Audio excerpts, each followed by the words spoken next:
Welcome to iDream media. So రక్తహీనత anaemia చాలా మందిని ఇబ్బంది పెడుతూ ఉన్న సమస్య. మరి ఎందుకు రక్తహీనత అనే సమస్య వస్తుంది, మరి దీన్ని న్యాచురల్ వేస్లో ఎలా కరెక్ట్ చేసుకోవాలి, వెజిటబుల్ థెరపీ దీని గురించి ఏం చెప్తుంది, వివరాలు తెలుసుకుందాం. ఈరోజు మనతో పాటు ఉన్నారు ప్రముఖ vegetable therapist and Sun Spiritual Society founder Vikramaditya Guruji గారు. గురుగారు నమస్కారం అండి. సూర్యోస్మితల్ గురూజీ, సో జనరల్గానే ఎనీమియా రక్తహీనత సమస్య విమెన్లో ఎక్కువగా చూస్తాము. ఎందుకు ఇంత సమస్య వస్తూ ఉంది? సో న్యాచురల్ వేస్లో దీన్ని కరెక్ట్ చేసుకోవచ్చా? అంటే ఉమెన్లో రావడానికి ప్రధానమైనటువంటి కారణం సైకిల్స్, పీరియడ్స్. అంటే మీకు ఆ పీరియడ్స్లో బ్లీడు, చెడు రక్తం బయటకు వెళ్ళిపోవడం, అది ఒక్కొక్కసారి 5 days నుంచి 10 days వరకు వెళ్ళిపోవడం, కొంతమందికి మంత్లీస్ ఒక నెల 30 రోజులు కూడా బ్లీడింగ్ అవుతూ ఉంటుంది. ఇది ప్రధానమైనటువంటి కారణం. ఇక అంటే యుక్త వయసు వస్తున్నటువంటి పిల్లలలో కూడా ఈ సమస్య ఉంది. అంటే దీనికి ప్రధానమైనటువంటి కారణం పోషకాహార లోపం ప్రధానమైనటువంటిది. పోషకాహార లోపం అంటే పోషకాహార లోపం అంటే పోషకాహారాలు లేక కాదు, విపరీతంగా తింటూ ఉన్నాం. ఇక్కడ ప్రధానంగా మీకు కందిపప్పును తీసుకుందాం అండి. కందిపప్పు మొక్క మొదలెట్టిన తర్వాత సుమారు 6 నుంచి 7 నెలలు పడుతుంది కంది ఎదిగి మన చేతికి కంది పంట రావడానికి. అది అంటే ఎంత ఎక్కువ భూమిలో ఉంటుందో అంత ఎక్కువ పోషకాలని పీల్చుకొని కంది గింజలోకి తీసుకొస్తుంది. అందుకని కందిపప్పులో మీకు ప్రోటీన్ హై ఉంటుంది. పప్పులన్నిట్లోనూ, కందిపప్పులోను మినపప్పులోను మీకు ప్రోటీన్ హై ఉంటుంది. దీనికి కారణం ఏంటంటే అది తీసుకునేటువంటి లైఫ్.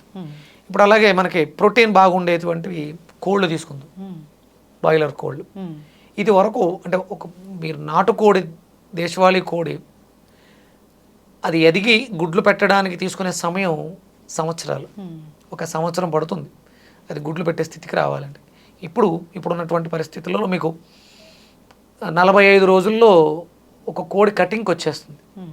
అంటే 3-4 నెలలు ఎక్కడ, 45 రోజులు ఎక్కడ? అంటే అది పోషకాహార లోపంతో అది పెరిగింది. మనం తీసుకోవలసినటువంటి పోషకాహారానికే పోషకాల లోపం ఉంది. మనం తీసుకున్న పోషకాహారమే పోషకాహార లోపంతో ఉంది. దానివల్ల మనం దాన్ని తీసుకోవడం వల్ల మనకు వచ్చిన లాభం ఉంది. అవును, హార్మోన్ ఇంబ్యాలెన్స్ తప్పితే. ఇప్పుడు భూమిలో 18 మైక్రోన్యూట్రిషన్స్ ఉండాలమ్మా. ఆ 18 మైక్రోన్యూట్రిషన్స్ మనం లోపలికి వెళ్ళి మన శరీరంలో ఉన్నటువంటి మైక్రోన్యూట్రిషన్స్తో కలిసి మనకి కావలసినటువంటి రక్తాన్ని తయారు చేయాలి. ఎముకలు బాగుంటే, కాల్షియం బాగుంటే, విటమిన్ డి బాగుంటే లోపల మధ్యలో ఐరన్ ప్రొడ్యూస్ అవుతుంది. ఎముకలే సరిగా లేవు, విటమిన్ డి లేదు, కాల్షియం డెఫిషియన్సీ. మన బాడీ మీరు బయట నుంచి చాలా రకాల మెడిసిన్స్ ఇస్తారు, ఐరన్ సప్లిమెంట్స్, ఐరన్ ట్యాబ్లెట్లని, ఫోలిక్ యాసిడ్ ట్యాబ్లెట్లని, ఓరోఫర్ ఇంజక్షన్లని ఇలా ఇస్తున్నారు. ఇవన్నీ కూడా ఏమైపోతున్నాయి? మరి పెరగాలి కదా. అంటే ఎక్కడో మనం తీసుకుంటున్నటువంటి పదార్థాల్లో ముందు ఫస్ట్ లోపం మనలో ఉంది. దాన్ని మనం గుర్తించలేకపోతున్నాం, తీసుకోలేకపోతున్నాం. అంటే ప్రతిదీ మనం పాడు చేసుకుంటూ వెళ్ళిపోతున్నాం. మనకి ఏం దొరుకుతాయి? దాన్ని మనం మార్చుకోగలిగితే ఆహారాన్ని, భూమిలో ఎలాగ దొరకట్లా, కనీసం మనలో అంటే మనకి గాలిలోంచి శక్తిని స్వీకరించి మన శరీరం అంటే ఇవన్నీ తినకుండా కూడా బ్రతికేయచ్చు, ఆహారం లేకుండా కూడా బ్రతకొచ్చు. కానీ అంటే ఇప్పుడున్న రోజుల్లో అది కష్టం. కాబట్టి ఆహారం తీసుకోవాలి. మరి ఆహారంలో పోషకాహార లోపం ఉంది. ఎలా అంటే ప్రకృతిలో ఉన్నటువంటి శక్తిని స్వీకరించి మనకి శక్తి 3 రకాలుగా వస్తూ ఉంటుంది. సన్ నుంచి వస్తుంది, ఎయిర్ నుంచి వస్తుంది, ఎర్త్ నుంచి వస్తుంది. సన్ ప్రాణ, ఎయిర్ ప్రాణ, ఎర్త్ ప్రాణ. ఈ 3 ప్రాణశక్తుల్ని తీసుకుని మనలోనే ఆ మైక్రో న్యూట్రిషన్స్ని తయారు చేసుకోవచ్చు. అప్పుడు పదార్థంలో ఉన్నటువంటి వాటిని అది తీసుకోవడానికి అవకాశం ఏర్పడుతుంది. మనలో రికార్డ్ లేదు, లోపలికి ఏదో పంపించాం, ఎలా గుర్తిస్తుంది? ప్రధానంగా మనం నోటిని శుద్ధంగా ఉంచుకోవాలి. మనం వాడే పేస్ట్ ఒక రకమైనటువంటి మత్తు పదార్థం లాంటిది. చుట్టూ ఒక లేయర్ని ఏర్పాటు చేయడం ద్వారా ఆ రిలీజ్ అవ్వాల్సినటువంటి ఆల్కలైన్ లాలాజలం రిలీజ్ అవ్వట్లేదు, అందులోంచి మైక్రో న్యూట్రిషన్స్ కూడా రావట్లేదు. ఫుడ్లో ఉన్నటువంటి మైక్రో న్యూట్రిషన్స్ని గుర్తించలేకపోతుంది. ఇక్కడ ముందు ఫస్ట్ మనం దంతధావనాన్ని మార్చుకోవడం ద్వారా దీన్ని పొందొచ్చు. అలాగే మనం తీసుకునే ప్రతి పదార్థాన్ని ఎక్కువసేపు నమలాలి, రుచిని ఆస్వాదించాలి. గబగబా మింగేస్తున్నాం ఏది తిన్నా. అంటే మనకు సామాన్యంగా చెప్తారు, మీరు ఏదైనా నోట్లో పెట్టుకుంటే 32 సార్లు నమలాలి. నమలడం లేదు, ఏం లేదు ఇప్పుడు. మీరు కేవలం పళ్ళు తోముకున్నప్పుడు కూడా పుక్కిలిస్తాం కదా ఉయ్యటానికి, అది సుమారు 12 సార్లు చేయాలి. ఎన్నిసార్లు చేస్తున్నాడు బ్రష్ చేసిన 2 times 3 times అంతే. అంతే. ఇవన్నీ చెయ్యగలిగితే దాన్ని పదార్థంలో ఉన్నటువంటి ఏదైతే మనకు కావాలో దాన్ని మనం గుర్తించగలుగుతాం. ఖచ్చితంగా గురుగారు, మీరు చెప్పిన దాన్ని బట్టి అర్థమైంది ఏంటంటే, ఎప్పుడైతే మన గురించి మనం జాగ్రత్త తీసుకోవడం ఆపేసామో అప్పుడు జబ్బులు వస్తాయి. అందుకని ముందు ఫస్ట్ ఇక్కడ మనం ఎనిమిక్లోంచి బయటపడాలి అంటే మనం ప్రతి పదార్థాన్ని ఆస్వాదించాలి, ఎక్కువసేపు నమలాలి. ఇందులో ప్రధానంగా భోజనాలు చేసే సమయంలో, టిఫిన్లు చేసే సమయంలో మన ఎదురుగుండా ఉన్నటువంటి ఒక స్క్రీన్ మనల్ని నమలనివ్వట్లేదు. ఏంటది? టీవీ. తినేటప్పుడు టీవీ చూడొద్దు, తినేటప్పుడు సెల్ ఫోన్ చూడొద్దు.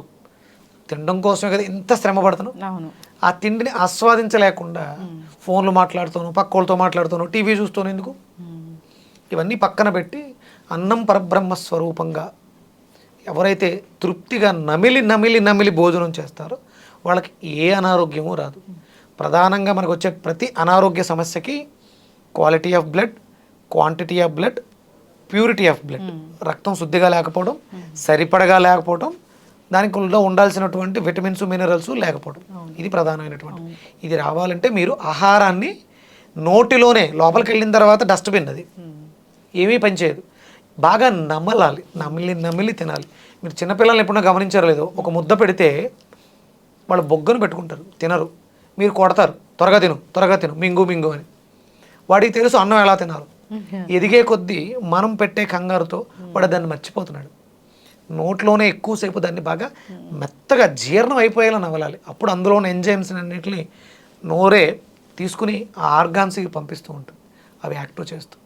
ఆ రోజు మళ్ళీ రాగలిగిన రోజు ఏదీ సమస్య కాదు. ఇక మీకు బాడీలో ఐరన్ పెరగాలి, హెమోగ్లోబిన్ పెరగాలి. ఇనప వస్తువులు ఎప్పుడన్నా విన్నారా? ఐరన్ బాండీలు విన్నారా? విన్నాము. పూర్వం మన ఇళ్లలో అన్ని మ్యాక్సిమం ఐరన్కి సంబంధించినవి ఎక్కువ ఉండేవి. ఇనప మూకళ్ళు, అంటే వాటిల్లో పదార్థాలు వండుకోవడం ద్వారా దానికి ఐరన్ యాడ్ అవుతూ ఉంటుంది. అలాగే మనకి నువ్వుల నూనెలో కూడా ఐరన్ ఉంటుంది. ఈ పాత్రలో ఉండడం ఇంకొంచెం యాడ్ అవుతూ ఉంటుంది. అంటే ఏ పాత్రలో వాడతామో ఆ పాత్ర యొక్క గుణం కూడా దాంట్లో ప్రవేశిస్తుంది. అంతే కదా గురువు గారు, అల్యూమినియం వాడుతున్నారు, క్యాన్సర్ వస్తున్నారు. రాగి బిందులో నీళ్లు వేసుకున్నప్పుడు అందులో ఆ కాపర్ కూడా యాడ్ అయ్యి మనకు ఆరోగ్యాన్ని చేకూరుస్తుంది. కొన్ని పదార్థాలు అంటే పాలు లాంటి పదార్థాలని ఐరన్ వాటిలో కాయటి తోడు పెట్టుకోవడం ద్వారా కూడా మన బాడీలో ఐరన్ పెరుగుతుంది. ఐరన్ బాండీలో పాలు కాగబెట్టి పాలు తోడు పెట్టుకోవాలి. కాల్షియము ఐరన్ రెండు వెళ్తుంది. వీలైతే ఐరన్ డెఫిషియన్సీ ఉన్నవాళ్ళు మంచి ఇనప మూకుల్లో నీళ్లు మరగబెట్టుకుని ఆ నీళ్ళతో గ్రీన్ టీ కానీ, ఆ నీళ్ళని నిమ్మకాయ పిండుకొని కానీ తాగితే మీకు ఐరన్ వస్తుంది. బాడీలో ఐరన్ అంటే అవసరం, డెఫిషియన్సీ ఉంది కాబట్టి ఐరన్ ఎక్కువ వాడటం అవి చేయాలి. చూడండి, మీకు ఫిట్స్ వస్తాయి, మనకి ఫిట్స్, మూర్ఛవ్యాధి, అప్పుడు ఐరన్ చేతిలో పెడతారు. అంటే డెఫిషియన్సీ ఏంటి వాళ్ళకి? అంటే ముట్టుకుంటేనే ఎనర్జీ లోపలికి వెళ్తుంది అన్నప్పుడు ఆ పాత్రలో పదార్థాలని వండుకొని భుజిస్తే, అంటే మీరు కూరలు అవి వండకూడదు, రంగులు మారిపోతాయి, నలుపు అయిపోతుంది. మీరు ఐరన్ ట్యాబ్లెట్ కూడా నల్లగానే ఉంటుంది. ఐరన్ ట్యాబ్లెట్ వేసుకున్నప్పుడు మనకి ఎలిమినేషన్ మలం కూడా నల్లగా వస్తుంది. కూరలు వండితే నల్లగా అయిపోతే ఆ స్మెల్ కూడా మనం ఆస్వాదించలేం, భరించలేం. అందుకని మంచినీళ్ళు కానీ పాలు తోడు పెట్టుకోవడం కానీ ఐరన్ బాండీలో చేస్తే మనకి ఐరన్ బాడీలో ఐరన్ పెరుగుతూ ఉంటుంది. ఓకే, ఐరన్ డెఫిషియన్సీ వల్ల ఇలాంటి ఇష్యూస్ అనేవి వస్తూ ఉన్నాయి. ఎస్, ఖచ్చితంగా గురువుగారు చాలా చక్కగా చెప్పారండి. నిజంగానే మన జీవన విధానం ఎప్పుడైతే మారిపోయిందో, ఆధునికంగా వచ్చేసాము, అల్యూమినియం పాత్రలు వాడడం ఇలాంటివి చేసాము, సో ఐరన్ ఎప్పుడో అసలు పక్కన పెట్టేసాము. దానివల్ల ఇలాంటి ఇష్యూస్ వస్తూ ఉన్నాయి. జాగ్రత్తలు తీసుకోవాలని కోరుకున్నాం. మరి వెజిటబుల్ థెరపీలో ఏముంది దీనికోసము? ఎలాంటి వెజిటబుల్ తీసుకోవాలి? మనకి ఐరన్ పెరగడానికి ఇందులో మనం వెజిటేబుల్ థెరపీతో బి కాంప్లెక్స్కి సంబంధించి మునక్కాడ విరివిగా వాడుకోవడం ద్వారా బి కాంప్లెక్స్ ఫ్యామిలీ మొత్తం వస్తుంది, దాంట్లో వాడుకోవాలి. అలాగే విటమిన్ డి కూడా అవసరం, దానికి మనం ఎండు కొబ్బరిని తీసుకోవటం చాలా మంచిది. ఎండు కొబ్బరి ఒకటి, ఎండు కొబ్బరి, నువ్వులు ఇవి రెగ్యులర్గా తీసుకోవటం.